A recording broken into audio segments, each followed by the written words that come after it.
Hello, everyone, and welcome to the Exploring Nollywood podcast, where we explore Nollywood. I'm your host, Mimi, and people will call me Marianne. And with me, I have... It's Antonia. Call me Toni. No one calls her Toni. Everyone calls me Toni. Well, it's episode 16, guys. Or is it episode 15? I think it's 16. And we've talked a lot about Nollywood.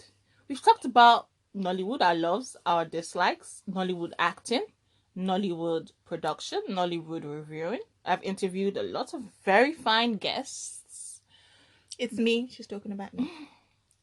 But here's one thing. We are obsessed on this podcast with the term New Nollywood. But guys, last episode, when I was talking to Auntie Evelyn, she made a very good point and said, why are you all so obsessed with calling this New Nollywood, when it should be a continuous Nollywood? Why are we creating this demarcation between Nollywood and New Nollywood? Apologies if we don't like the term New Nollywood. I think New Nollywood itself has made that distinction. And I do understand her point of Nollywood is Nollywood, you know, it's an industry that everyone's involved in.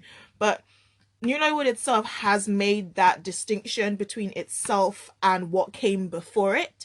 The new producers, the new, you know, all of the new stories that they tell, they have made sure that they are things that you haven't seen before. They have made sure that there are things that didn't exist or couldn't, I guess, exist in old Nollywood. So it is good to make that distinction between the two of them. Now, I am not a huge fan of quote unquote New Nollywood, but then it's because I'm not as exposed to it, or I don't allow myself to be as exposed to it, because in my opinion, you have to wade through a lot of films that should not have been made to get to the good ones. But then that's just my opinion. So, we know who I'm talking about when I'm talking about films that should... I say no names, but we know. Anyway. We know. Well, bully for you, because turns out there's more than old Nollywood and New Nollywood. In fact, there have been waves of Nollywood. And so this episode, we're going to actually take a deeper dive. Spill the tea. No, I've told her not to use that term. It's not okay. We're going to get the skinny. Oh, that's even worse. On Nollywood. You're welcome. Okay, then. Let's move on to the waves of Nollywood. Well, guys, the first wave of Nollywood, that was even before Nigeria was Nigeria, for all accounts, before Nigeria was even independent. We've got the first wave, which is often called the golden wave of cinema. Why? Because people went to the cinema a lot. But let's discuss it in a bit more depth. So the first wave of Nollywood starts from the 1950s to the 1980s. So in the 1950s, this was before we became independent, the Nollywood itself, the Nigerian filmmaking industry, was recognized as a sector in the 1950s, but they mostly produced newsreels of events that had happened, or documentaries, or, you know, those programs that we saw in our childhoods that looked like they were made in like 1980s, because they were, about, you know, cultural happenings or like big things that were going on.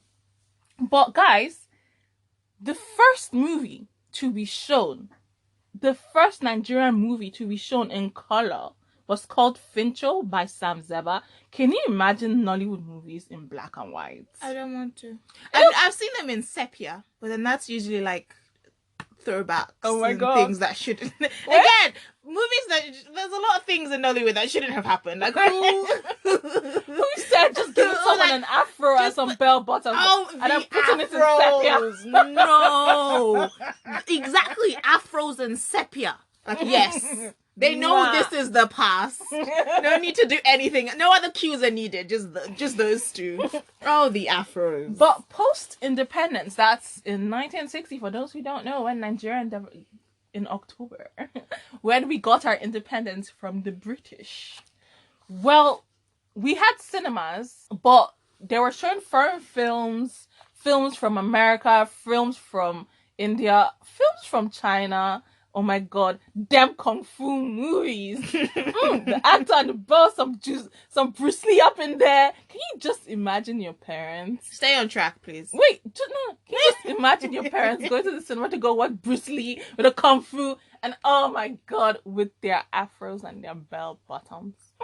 See, do you see that? That's where they got the idea that people in the 80s were in afros and bell bottoms and decided to shove it down our throats at inappropriate moments, in inappropriate films, in inappropriate ways. There, I said it. Those afros were not kosher. They weren't.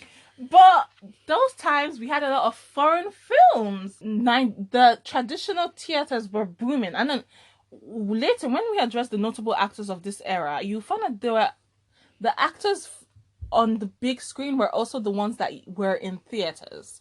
So it was basically the theaters were being brought to the big screen by traditional Nigerians. For example, the first fully owned Nigerian production studio was called Lauta Films in 1962. In 1972, the then head of state, Yakubu Gowon, demanded that they transfer the ownership of cinemas from foreign ownerships to Nigerian ownerships, and then you started getting Nigerians actually owning the cinemas. For example, we've all heard of Caroline Danjuma. She's like bait on Instagram, yeah. Laji Danjuma owned Danjuma Cinemas, so old money been old money for a long time. That was when we started owning the cinemas. That's when we were able to start putting in our own films on the cinemas, and then there was a huge cinema going activity because people didn't have phones then. They didn't have anything else to do. Oh, hey. That is such a millennial statement. It is. It is. But let's go through some notable films. We've got Kogi's Harvest. Oh my god, Kogi's Harvest. It's based on a play by Wole Soyinka. Wole Soyinka, poet laureate and notable Nigerian. And he actually played the leading role in that film. And it's about a dictator.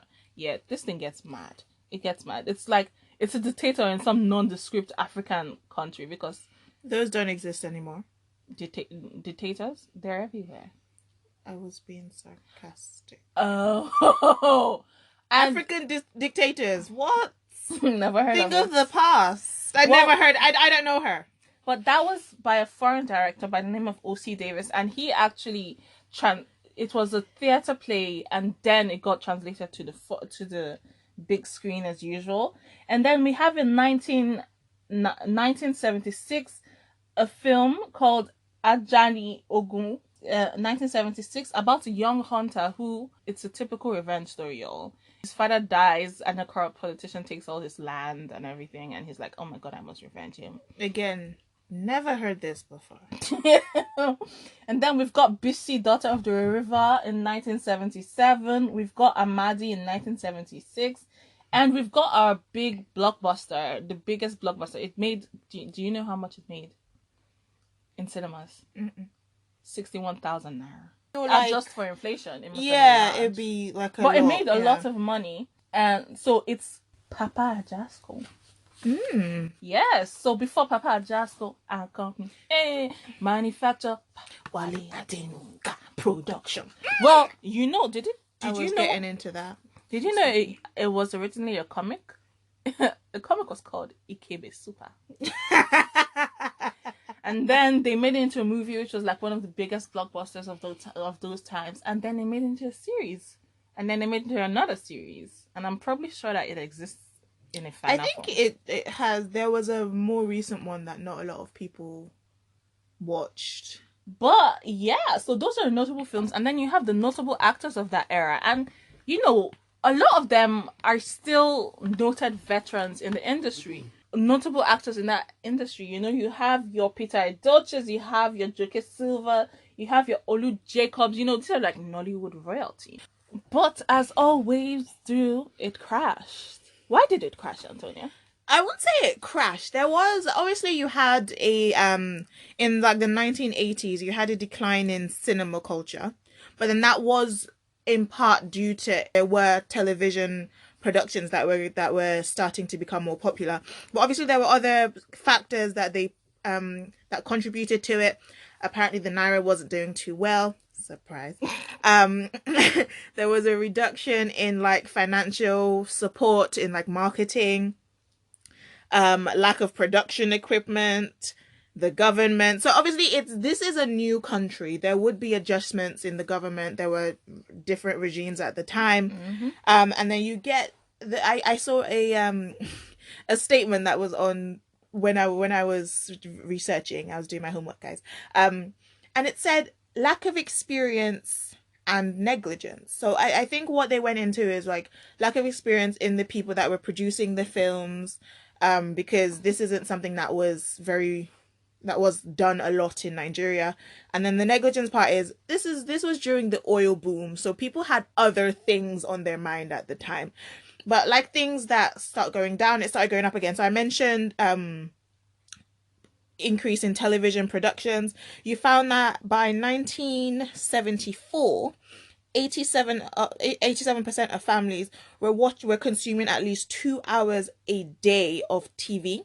Oh my God, and imagine that. 2 hours a day. 2 hours a day. Just that was a lot. And by 1987, there were 5 million registered TV sets in Nigeria. That's registered. Imagine the ones that weren't registered. And obviously TV sets will come with video players, which coincides with the emergence of VHS sets. So as cinema is going down, VHS sets are going up. People are deciding to stay at home. Like, why would I go out when I can stay home? So obviously it also coincides with the actual boom of the television industry in Nigeria. So you find that by about the 1980s, each state in Nigeria had its own television station. Obviously, it starts in what was known as the western region of Nigeria. It went into the north, then into the south. And there was actually... Oh, that is actually interesting. Because, well, as we see Nollywood now, it's mostly dominated by the East, right? The East and the South and, the West. But if you think about it, historically, it's not always been that way. No, it's because you have the more...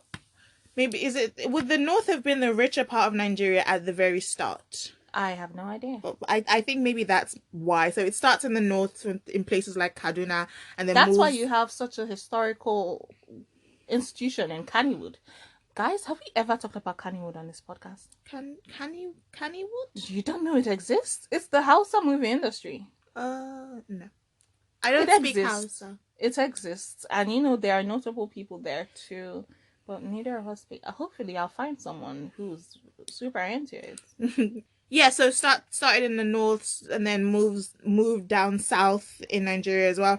And then you actually had a law. So she was talking about how, what was the name of the... Yakubu Goen. Yes. That said we should limit the amount of foreign content. So it actually recommended a minimum of 60% of local content. Oh. So obviously where you're needing 60% of local content, that is a market that you need to fill. And Nigerians are not. And Nigeria, what was Nigeria? Where is it? Nigeria not carry last? We do not.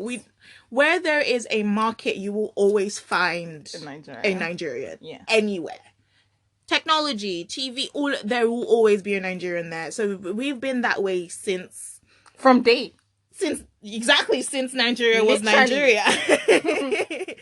So obviously, as part of that local content, you had one of the first notable TV series was based on That Things Fall Apart was based on a novel by Chinua Achebe. You had there was also another one by another TV series based on a novel by someone called D.O. Fagunwa. So I'm trying to put like a British, because that's the way I speak now, I'm so posh, on the name. And it was called Igbo Olodumare. So that was another like big new TV series. And you have to think about how different this would have been for people then. You are seeing yourselves on TV. You're seeing people that look like you, that dress like you, telling your story. In fact, that was why so when I mentioned some notable films, a lot of these films, for example, Bisi Daughter of the River, is about This was juju before juju existed. This is when we actually used juju with sense, man. This is about a woman that they want to force to become a priestess, and the reason why it did so well was because we're able to see our culture, and that is our culture, not sort of like our westernized culture. We're able to see these things on our screens, and like when I talk to, for example, Auntie Amazing or Auntie Evelyn, and they talk about what inspired them to go into Nollywood. Yeah. And they mention, the Ogunde brothers. They mention all these movies and all these TV shows and going to the cinema and watching, films on the big screen. And it literally inspired a generation. Like even more recently, I guess, in our time, there is no one that you would have spoke to in primary school that didn't want to be an actress or an actor, because you are seeing these people nearly every day represented. They're telling you, they look like you. They're doing the things that you would do. They're saying the things that you would hear if you walked outside your door. So people don't. I feel like people don't give enough props to Nollywood. But like, this is an industry that has been around since Nigeria was Nigeria. Yeah. And you need to give credit where credit is due. So after the first wave crashed, we start to move into, as you said, VHS tapes, home videos, and this is where we actually start to see what we call old Nollywood, but it wasn't actually old Nollywood. It's just the second wave of Nollywood. Okay, let's talk about the second wave. Let's talk about the video film era, but really it should be called the video and CD and DVD era. This is our era, guys. This is the era that we actually, this is what we call old Nollywood. Old Nollywood, yeah. Yeah, I think this is the Nollywood that most people know, that, shaped our childhoods. I feel like this is the Nollywood that sort of is more widely available, because you're more likely to find CDs and videos and things. I mean, even if you can't I can upload a CD and put it on YouTube. Yeah. So, and they do that. But then how do you think we find all these? I watched Domitilla on YouTube. How do you think they got that? Hey, I am not bashing it. It's amazing. But then I think that is why old Nollywood is something that a lot of people are more familiar with than new Nollywood. So let's go on and talk about this second wave. Everybody knows that whenever they do a Nollywood advert, Nollywood film advert, get that Alaba Market Lagos. So yes, this was mainly distributed, popularized by this market in Lagos, which is not really a market. It's just like a general place where lots of Nollywood CDs and DVDs and video cases, as the case may be, were sold. But the first film ever produced on video cassette was Soso Meji by Ade Ajiboye. And then, obviously, we know about 1992's Living in Bondage by Kenneth Nibwood. Is that the one with Kenneth Okonkwo? Yes, that's the one that recently had. Oof! Is that the one with Ramsey Noah? Yes. Amazing. Everyone should watch that film. We actually did a review on the podcast. Oh.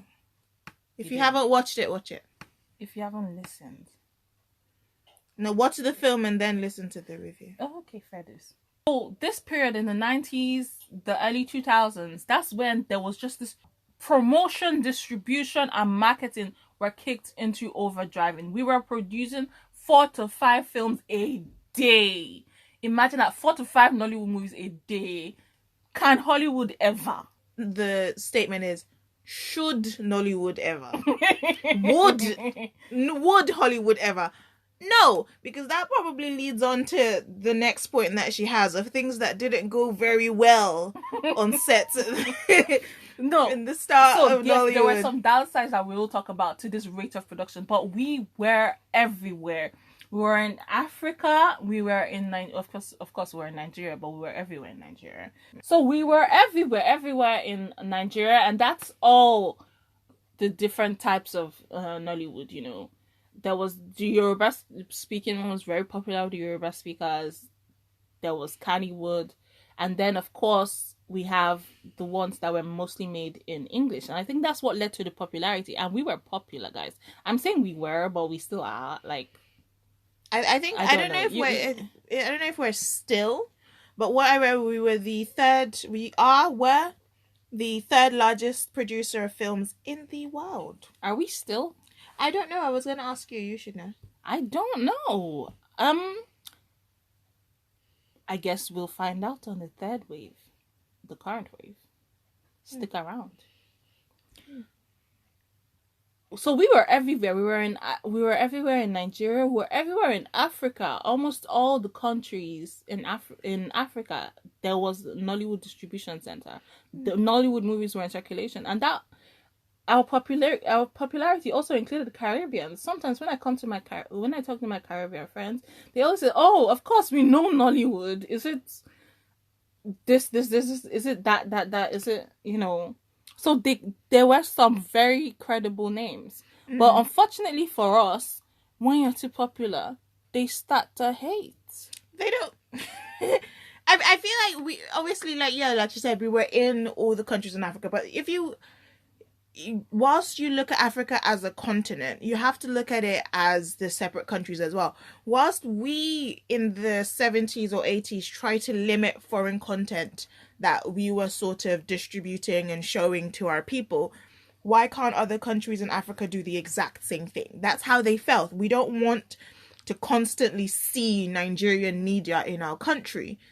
There was in the Republic of Congo, they tried to ban Nigerian films, which I think is kind of salty, but hey, that's just me. They tried to ban Nigerian films. In Ghana, there were reports of police actually raiding shops that had Nigerian films in them. I mean, I guess, like she said, that's how you know you're so popular, if they want to stop your shine, but okay. But then I think the banning of that led to some really successful industries. For example, remember there was that time where there was a lot of Ghanaian influences in our cinema, and I think that could not have grown out of them banning us. They could not have grown their own industry if everything was just like... if everything was Nigeria. I mean, this is a little bit controversial for me, because if just saying it, everyone will sort of recoil a little bit. There was a I think he was an artist, or he was like he was a champion for artists in Niger, where he actually likened Nigerian films and Nollywood to AIDS. And I'm just like, you hear it and you're just like, man, you're a bit over dramatic. Why would you say that? But then you What? it tastes a bit weird when you say it. But then you think about what he's actually saying of, cut this industry, this set of films, this type of media is spreading through Africa at a pace that has not been seen before. And you're finding that you're getting he was scared of bear with me now, a Nigerianization, say that with food in your mouth if you don't choke, of Africa, where everything is, if you're doing anything, like, oh, you got that from Nigeria. If you're doing any sort of production, you are copying their style of work rather than trying to make something of yourself. Yeah. So, I mean, whilst they were trying to ban Nigerian films and the Nollywood industry from their country, you kind of have to give them props. Them props for it, because but by the early 2000s, Nollywood was a very big employer in Nigeria. Let's talk about some notable people. You know, you have the notable directors. You have these are people that should be really familiar to us. We have the directors, you know, the Ejiros, the Chico Ejiros, may he so rest in peace. You know, Zeb Ejiros, the Amatas. You know, we have the actors, the Genevieves, the people that the second generation, I think, is what we should actually be calling them, the second generation veterans. You know, the Genevieves, the Immortalas, the people that actually in the early 2000s were actually bringing it, the actors, the directors. And then obviously you have the first generations, the Olu Jacobs, the Joke Silvas, who are still acting till today. And like, further demarcate this wave, would you further divide it into other categories? What do you mean?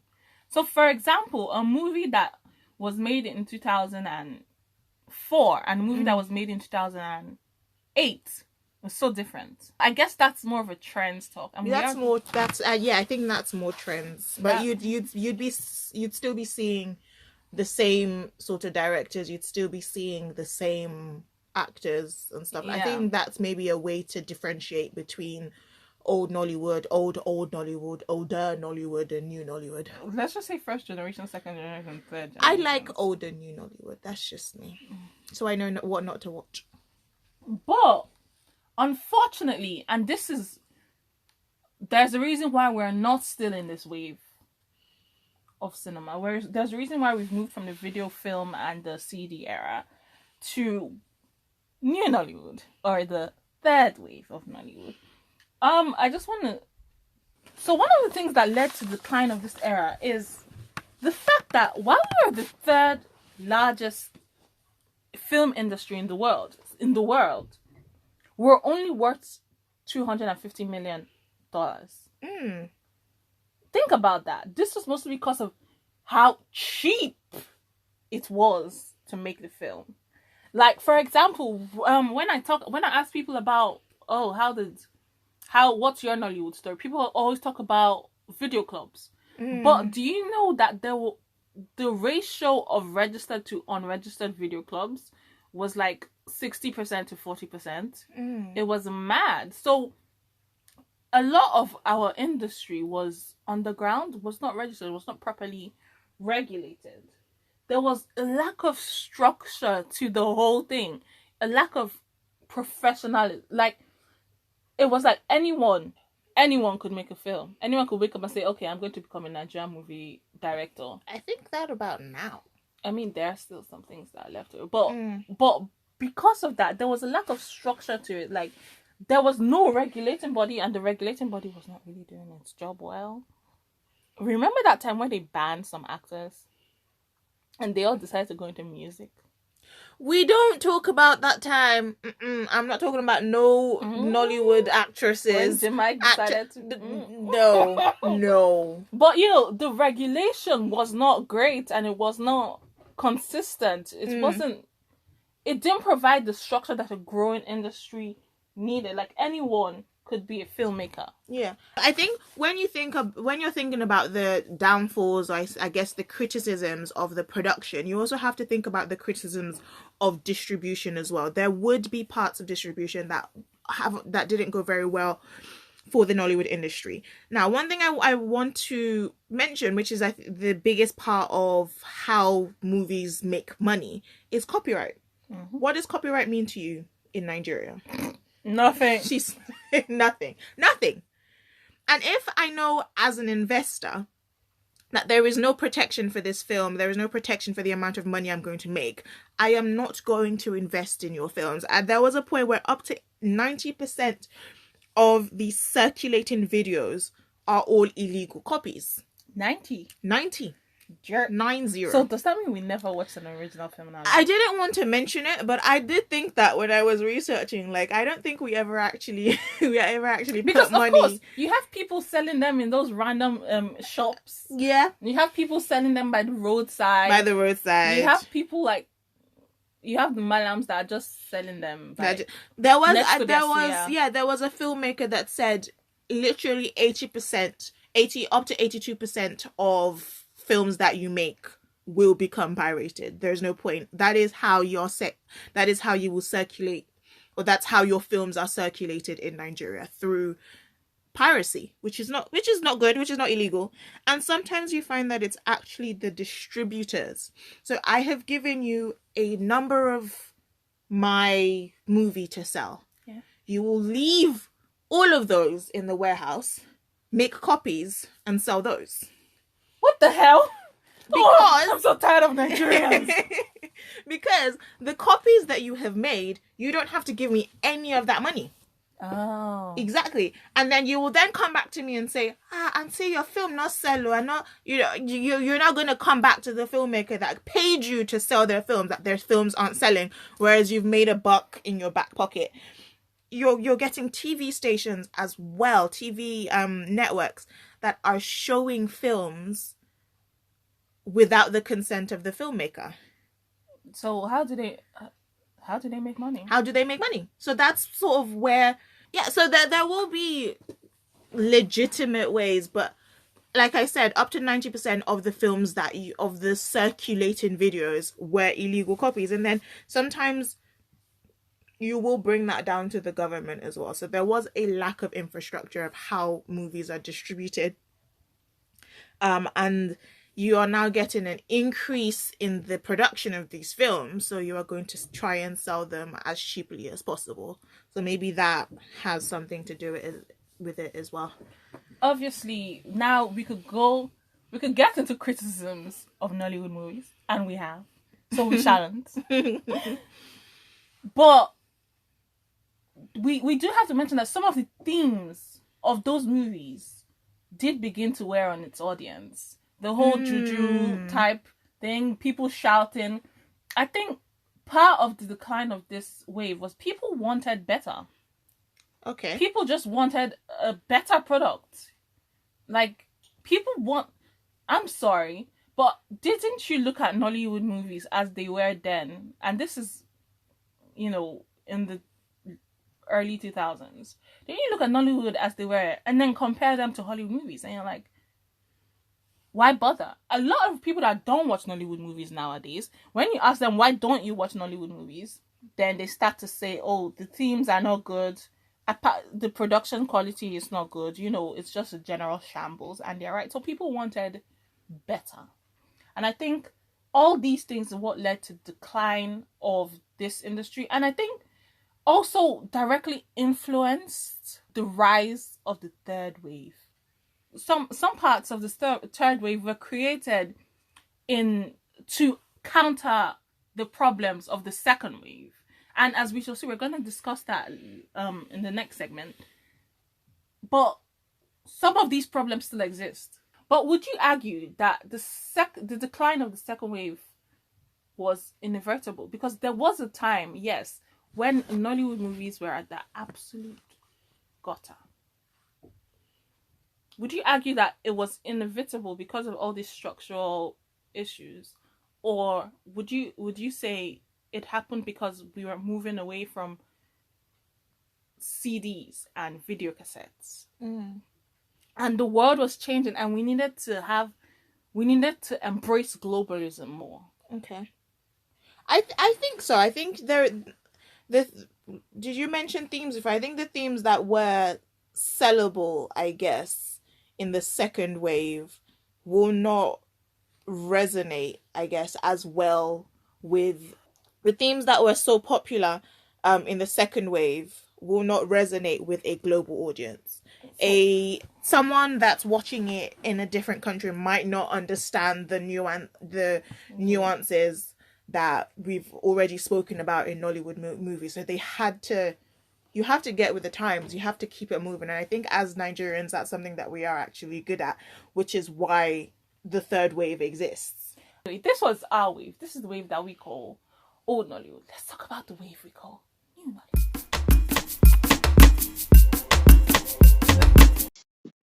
I really don't see the difference. What I mean, Nollywood is Nollywood. Why would people start saying Nollywood and new Nollywood? It's like saying Bollywood and new Bollywood, or new uh, Hollywood and new Hollywood. Nollywood should be Nollywood, because Nollywood should be known films from Nigeria, and shouldn't be a new films from Nigeria or old films from Nigeria. I just think it's just the people who are trying to cut a niche, cut a name for themselves, disassociating themselves from other, actors, to say, yes, I'm the new block, or I'm the new kid in the block, or whatever it is called. It's just don't, uh, you know, calling it new Nollywood doesn't make me watch more of